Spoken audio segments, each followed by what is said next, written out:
C'est un petit bonheur que j'avais ramassé. Il était tout en pleurs sur le bord d'un fossé. Quand il m'a vu passer, il s'est mis à crier. Monsieur, ramassez-moi, chez vous, emmenez-moi. Mes frères m'ont oublié, je suis tombé, je suis malade. Si vous ne me cueillez point, je vais mourir, quelle balade. Je me ferai petit, tendre et soumis, je vous le jure. Monsieur, je vous en prie, délivrez-moi de ma torture.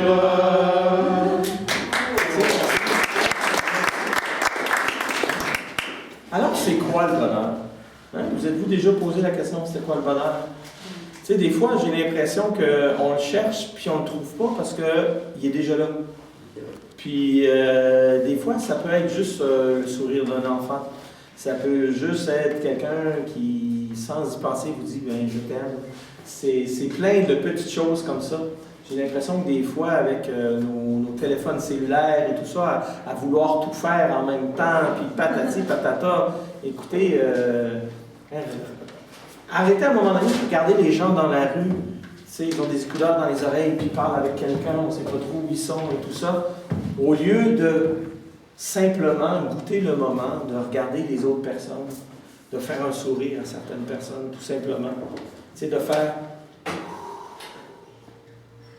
Dans le fond, le bonheur, c'est quelque chose d'assez simple.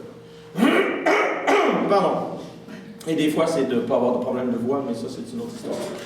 Alors, ce soir, on a 2 conteurs et 3 conteuses. Yes! On a plus que la parité.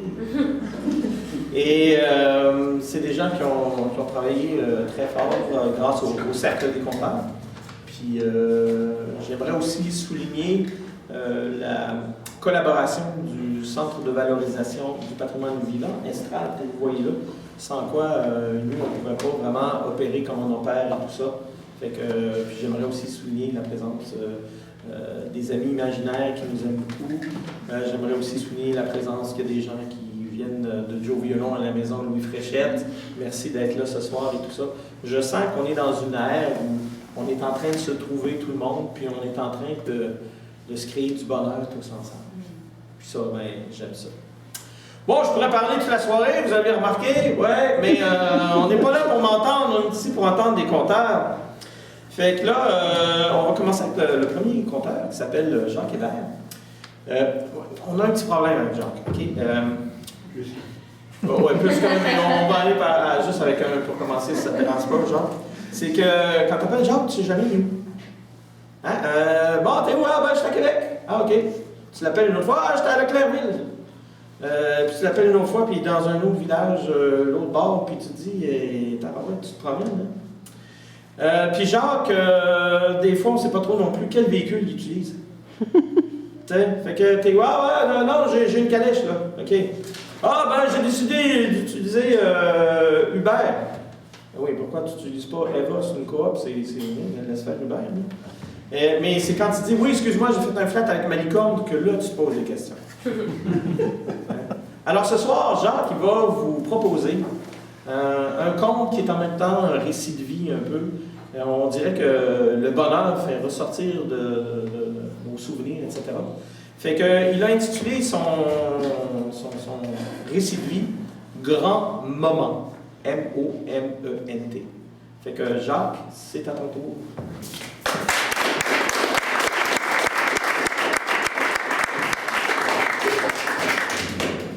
Allô? Je vais peut-être m'asseoir, je vais peut-être être debout, je vais peut-être faire un peu de jeu. Et pour commencer, on commence par une porte. Une porte banale, une porte en bois plaqué, verni, une porte anonyme qui pourrait passer pour une porte de garde-robe. Mais moi, quand j'étais tout petit, il suffisait que je l'ouvre puis que je la traverse, cette porte-là, pour vivre encore plus de bonheur. Parce que dans ma vie, du bonheur, j'en avais quand j'étais tout petit. Je vivais dans une grande maison sur une ferme où il y avait un gros chien jaune, où il y avait un papa, une maman qui m'aimait, qui prenait soin de moi, qui me donnait à manger. Et de l'autre côté de la porte, dans ma grande maison, il y avait aussi un grand-papa et une grand-maman qui, eux autres aussi m'aimaient, eux autres aussi prenaient soin de moi, puis eux autres aussi me donnaient à manger. Wow! Et puis, on avait comme un petit rituel. À chaque fois que je traversais la porte, j'étais toujours accueilli par une petite ritournelle ou un petit truc du genre Ah ben, qui c'est ça? Jaco la galette? Non, c'est pas Jaco ça! Regardez-y à la face, il est bien trop laid! C'est pas Jaco! Du bonheur, en veux-tu? Des fois, j'étais accueilli par une petite chanson, du genre Ben bonjour, petit Jésus, bonjour, mes délices, petit Jésus, bonjour, mes délices, mes amours, mes délices. Hey, comme tous les enfants, ou tous les anciens enfants comme nous autres, j'ai beaucoup de souvenirs rattachés à ma grand-mère qui sont en lien avec la bouffe. Mais c'était pas de la haute gastronomie, là. Parce que dans le frigidaire de ma grand-mère, il y avait du 7-Up, de l'eau de Vichy pour aider à digérer, puis il y avait du jus de pruneau. Il y avait du fromage Cracker Barrel, en tout cas, c'était... Puis il mangeait de l'omelette, de la fricassée, c'était assez... c'était de la nourriture ordinaire, là. C'est pas là qui était le plus extraordinaire, mais dans le garde-manger, il y avait aussi des biscuits Goglu. Mais ce qui était le plus extraordinaire avec grand-maman, c'était ses toasts. Les toasts, là, du pain blanc, là, des tranches de pain blanc tranchées, bien ordinaires, mais qui te faisaient les toasts les plus extraordinaires. Parce que, premièrement, ma grand-mère, elle répondait à toutes mes caprices. Elle me faisait des toasts au Cheese Whiz, au beurre de peanut. Des fois, c'était moitié Cheese Whiz, moitié beurre de peanut. Des fois, c'était Cheese Whiz d'un bord, puis beurre de peanut de l'autre bord. Puis, on avait la spéciale, la beurrée spéciale, et c'était une couche de beurre de peanut, plus une couche de Cheese Whiz par-dessus. C'était délicieusement dégueulasse. Honnêtement, ça prenait une bonne couche de confiture aux framboises par-dessus pour que ça soit mangeable. Mais c'était pas ça le plus magique. Le plus magique, c'était quand la beurrée était prête, ma grand-mère prenait l'assiette, la tournait pour que la toast se ramasse la tête en bas. Puis là, avec son couteau, elle séparait la partie arrondie, puis elle mettait la partie de carré de côté, puis là, avec son couteau, elle la coupait à 45 degrés pour faire 2 triangles qu'elle venait placer dos à dos, au-dessus de la partie arrondie, puis c'est là que ma toast devenait un voilier. Ma beurrée de Cheese Whiz devenait un bateau à voile. En veux-tu du bonheur? Il y en a combien parmi vous autres qui ont déjà navigué sur un océan de Cheese Whiz ou de beurre de piment? À fréquenter tout ce beau monde-là dans ma maison, je m'étais aperçu, je n'étais pas vieux, mais je faisais des observations. J'étais intelligent, je faisais des déductions. J'avais remarqué que les mères puis les grands-mères, c'est pas tout à fait pareil. Bien, premièrement, ma mère, elle était vieille, mais elle était plus jeune que ma grand-mère, qui était bien plus vieille. Ma mère avait des petits cheveux bouclés, courts, châtains. Ma grand-mère, elle avait les cheveux tout blancs. Puis ses cheveux, ils étaient longs. Sauf que ça paraissait pas. Pourquoi? C'est parce que ma grand-mère, elle se faisait un chignon. Un chignon, ça, c'est quand les madames, ils roulent tous leurs cheveux comme une brioche à la cannelle, puis qu'ils se collent ça en arrière de la tête. Ma grand-mère, elle portait un chignon. 2 fois dans toute ma vie, je pense que je l'ai vu les cheveux libres, les cheveux lousses, comme on disait. C'était un matin, je me rappelle, j'étais tout petit, je n'allais pas encore à l'école, puis ma grand-mère ne savait pas que j'étais réveillé et que j'étais levé. Elle était dans sa cuisine, devant son lavabo, qui était placé devant une fenêtre, puis dans la lumière du matin, elle faisait sa toilette, elle était en jupon, blanc crème avec petite bretelle, puis une dentelle au bas. Puis dans la lueur du matin, comme ça, elle peignait ses grands cheveux. Hein? Ma grand-mère, c'était pas juste une grand-mère, c'était une femme. Puis une autre fois, j'étais plus vieux, j'avais 6 ans. où je me suis rendu compte que les mères et les grands-mères, c'est pas tout à fait pareil. On était allés à la basse messe. Je ne sais pas s'il y en a parmi vous qui connaissent ça. C'est comme une messe, mais qui était bien plus de bonne heure, à 7 h ou à 8 h le matin. Puis c'était une messe où il n'y avait pas beaucoup de monde, puis où il n'y a pas de madame qui chante. Fait que quand tu as 6 ans, puis que tu es assis sur un banc d'église en bois franc, puis que tu as envie de péter pendant que monsieur le curé parle pas, hey, ça sonne en tabarouette! Ça avait fait un peu l'effet comme si un chapelet de raisin vert m'était passé entre les fesses. Maudit que c'était drôle! Je riais, mais là, ma mère, elle n'était pas contente. Elle m'avait planté ses doigts pointus de mère là, dans mon bras. Puis là, elle m'avait parlé dans ses dents, comme une mère fâchée qui parle dans ses dents comme ça. Puis elle dit « Hey, arrête ça, c'est pas poli, ça c'est mal élevé. » Oui, mais essaye donc d'arrêter quand c'est drôle comme ça. Mais ma grand-mère, elle avait rien dit. Sauf que, on aurait dit qu'elle avait presque envie de rire, elle aussi, tu sais. Parce que ma grand-mère, elle avait souvent comme un sourire pointu dans ses yeux. Mais elle n'avait rien dit. Plus tard, j'avais 9 ans. Je m'en allais attendre l'autobus sur le bord du chemin, dans le rang. Ma grand-mère me fait venir sur sa galerie à elle. Puis là, ben, elle me disait toutes sortes d'affaires. Elle était debout dans le cadre de porte, puis elle me disait toutes sortes d'affaires bizarres, comme tu sais, grand-maman, elle t'aime, hein? Puis pendant qu'elle me parlait, puis qu'elle me disait tout ça, elle me lissait les cheveux derrière l'oreille comme ça. C'était doux, mais ça m'énervait un peu parce que ça me faisait comme des cheveux de fille, mais je disais rien. C'était un peu bizarre comme moment. Bon, je suis allé à l'école.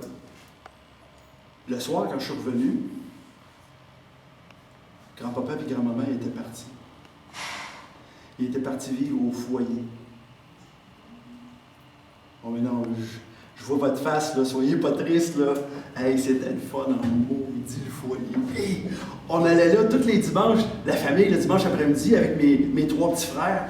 Imaginez 4 petits gars là, de 4 ans à 11 ans dans un foyer pour personnes âgées. Hey, dans la cafétéria, il y avait 2 machines à jus, là, avec le jus gigote tout le temps. Puis il y en a une mauve au raisin, puis il y en a une orange au pêche. Là, du jus chimique que tu bois dans des petits cônes en papier. Là. Oh, qu'on aimait ça! Les madames nous surveillaient. Puis en tout cas, on prenait quand même le temps d'aller dire bonjour à nos grands-parents. Là. Mais c'était pas long que la bougeotte et la gigotte nous prenaient. Fait que là, on montait, on prenait l'ascenseur. Puis là, on pesait sur tous les pitons. Même le piton rouge avec un X dessus, on l'a déjà essayé. Là, en tout cas, on se rendait au 2e étage, on allait voir les poissons qu'il y avait dans le gros aquarium à côté des 2 vieux monsieur qui jouaient toujours au toc. Après ça, on descendait au sous-sol. Puis là, le sous-sol, il y avait une salle où il y avait des bicycles stationnaires pour que les vieilles personnes les fassent l'exercice et qu'on les faisait spinner, ces bicycles-là. Puis dehors, il y avait des balançoires de vieux. Tu sais, t'es comme assis sur 2 bancs de parc face à face, là, puis ça balance sur des roulettes comme ça. Ben, nous autres, mes petits frères, puis moi, notre fun, c'était de le soigner de notre plus fort jusqu'à temps que ça débarque des tracks. Maudit qu'on avait du fun! Maudit qu'il devait nous haïr. Ouais, j'avais 11 ans. Après ça, j'ai eu 12 ans. Après 11 ans, c'est logique. Mais avant d'avoir 12 ans, j'ai eu une petite sœur. Ça faisait changement des petits frères. Puis à 12 ans, mais là, je suis rentré au secondaire. Mon grand-père est mort. C'est triste, mais il avait été malade longtemps. Là, t'sais. Comme mon père disait, c'était une délivrance. Hein, puis ma grand-mère, au foyer, ça s'appelait le riverain, le foyer. Mais ma grand-mère, au foyer, elle avait gardé la même chambre. C'était une chambre pour 2 personnes. Fait que là, ben, elle avait une coloc. Mademoiselle Noël, une grosse madame célibataire qui sentait pas bien bon. Moi, ça me tente à moi, là, ça me tentait pas bien d'avoir cette madame-là dans l'intimité de notre famille. Puis, ben là, le dimanche, j'allais plus au foyer. Je restais chez nous, je faisais mes devoirs, puis j'écoutais la télé. J'écoutais de la musique.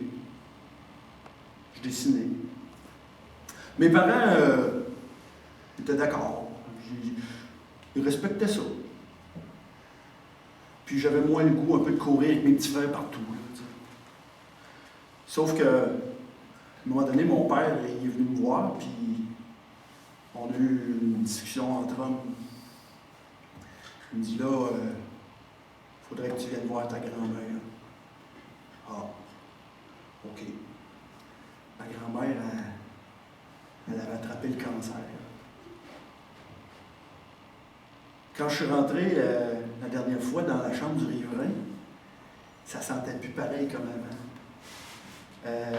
Le lit simple de ma grand-mère avait été remplacé par un lit d'hôpital en chrome. Dans le lit d'hôpital en chrome, il y avait 2 grands bras de squelette tendus vers moi qui disaient « C'est Jacques! C'est mon Jaco! » Le squelette, c'était ma grand-mère. Je me suis approché pour lui donner son petit bec. Puis elle m'a attrapé. Puis elle m'a serré fort. Puis elle m'a serré longtemps. C'était impressionnant de voir toute la force qu'il y avait dans un corps aussi magané. Moi, j'étais là à 12 ans, là. La face effoirée, la joue effoirée comme sa poitrine, où il y avait déjà eu des seins. Puis les bras ballants, j'attendais que ça passe, je ne savais pas trop quoi faire. Quelques jours après, grand-maman est décédée. Je m'en suis longtemps voulu de ne pas être allé la voir plus souvent.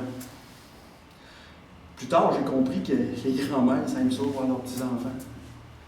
Ben, à 12 ans, qu'est-ce qu'on comprend de la vie? Je m'en suis longtemps voulu aussi de ne pas avoir rien fait, de ne pas avoir rien dit quand j'avais la face comme ça sur elle, puis que j'attendais que ça passe. Mais aujourd'hui, là, si c'était à refaire, là, ben, je pense que je lui chanterais une petite chanson du genre « Dis Jésus, bonjour, mes délices, dis Jésus, bonjour, mes délices,